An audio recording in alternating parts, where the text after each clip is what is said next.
Sorcerous Stabber Orphen, The Wayward Journey. Heed My Call Beast. Prologue. Read by Ed Templar. "Don't look at me!" screamed the woman, but her words didn't reach the boy standing in the doorway. The sight unfolding before him had him frozen to the spot. As much as he wanted to, he simply could not avert his gaze. His eyes were fixed on the woman crouched on the floor. The room itself was quite simple and practical. Only the bare necessities were present. There was an old bed, a simple desk, a bookshelf, a rack for clothing, and a window with a closed pair of thick curtains blocking out all sunlight.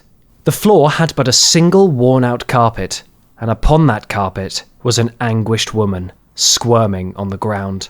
"Please, don't look! Don't look at me!" she screamed with desperation in her voice. The boy heard the words, but his brain simply could not process them.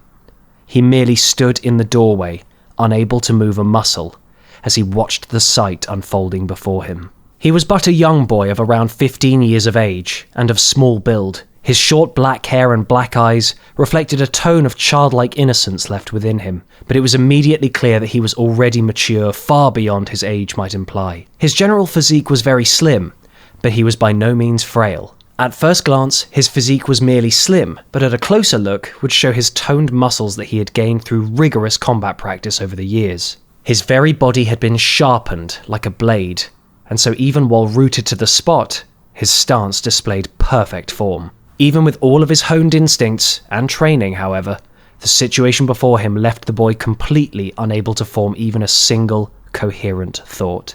He could neither run away nor approach. All he could grasp was that the woman before him was screaming desperately for him not to look at her, and that she was down on her knees, covering her face as tears fell through between the fingers, leaving their marks on the carpet below. "Azali!" the boy cried out. "Why are you crying?" The boy reacted as though he'd never seen this woman ever cry before. The woman didn't respond. Perhaps she couldn't even hear his voice at this point. All she could do was cover her face with both hands and scream, "Don't look at me!" over and over and over.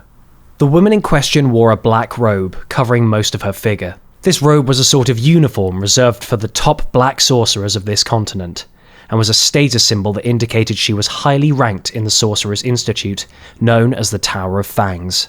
It was nigh unheard of for a woman of her age, barely 20 years old, to be wearing this robe, which was proof of her talent and skill as a sorceress. Her black, wavy hair was cut to a fairly short length, most likely for practicality in combat training. Although she kept her face hidden with both hands, her light brown eyes peeked out from the gaps between her fingers. She was about as tall as any boy of the same age, and her arms and legs were finely toned, making her figure all the more splendid beneath the robe. "Don't look at me! Please! Please go away!" she screamed, but the tone of her voice wasn't one of sorrow. Instead, it sounded like someone lashing out in anger, someone unable to control themselves. The boy noticed this, and very carefully took a couple of steps closer into the room. "Azali?" he asked nervously. "What happened? Just wait. I'll go and get Master Childman." "Don't!" she yelled. "It's already—" After regaining her composure slightly, her tone of voice changed from anger to something else. Although she still hid her face, the boy was able to make out some of her mumbled words. "No, it's too late. Not Childman. Not the elders. Don't bring anyone else here. But get out! Get away from me! Just go! Get away from me!" Azali commanded the boy to leave, raising one hand from her face, pointing to the doorway for him to run away. The moment the boy saw her hand, he noticed immediately that something was out of place. Through rigorous combat training, it made sense that her fingers could not exactly be described as delicate, but what entered his vision was far beyond the realm of battle-hardened. For a brief moment, it almost seemed as though her very fingers had warped into claws. Doubting his own eyes, the boy called out for her once more. "Azali, I just saw your hand. Please, just hurry up and get away from me!" she screamed again.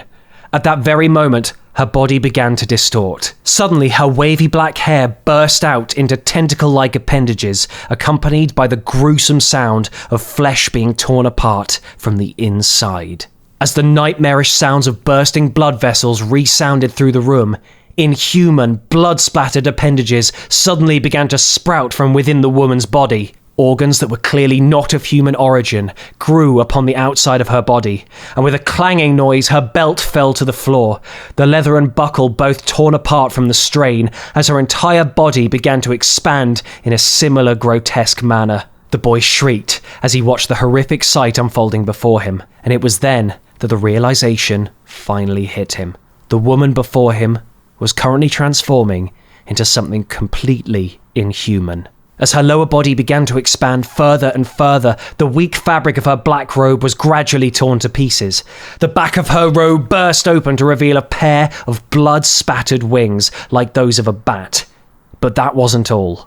Far from it. As those leathery wings expanded, the woman vomited all sorts of bile and bodily fluid from her mouth.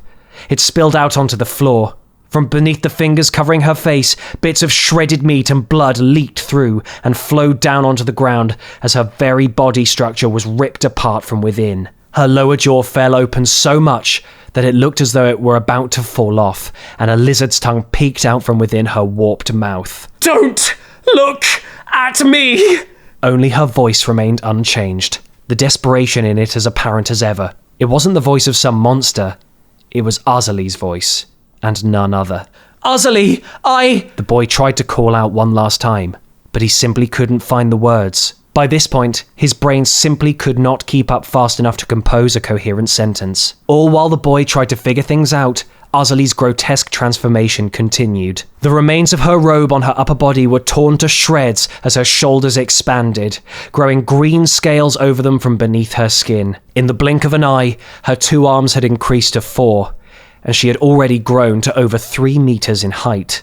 The woman, formerly known as Azali, had now become this indescribably huge, inhuman beast. Noticing its own tail, the beast spun around and seemed to have fully grasped its own appearance. The beast's last words were much the same as before. "Don't look at me," but much weaker in spirit this time. From behind its now scaly eyelids covering fiery eyes, the beast began to move.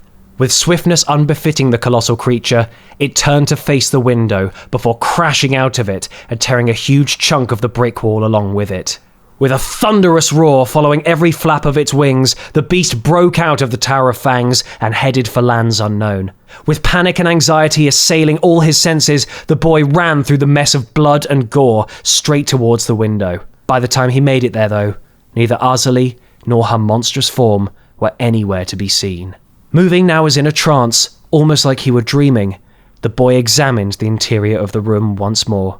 Right then, his eyes caught something that he had missed until now. In the very centre of the pool of flesh and blood permeating the room, there lay a single foreign object. It was a moderately large, rusted, blood-stained sword of some antique design. It would be a long, long time until the boy met the woman he knew as Azali once more. Years passed since this incident. Time marched on, uncaring.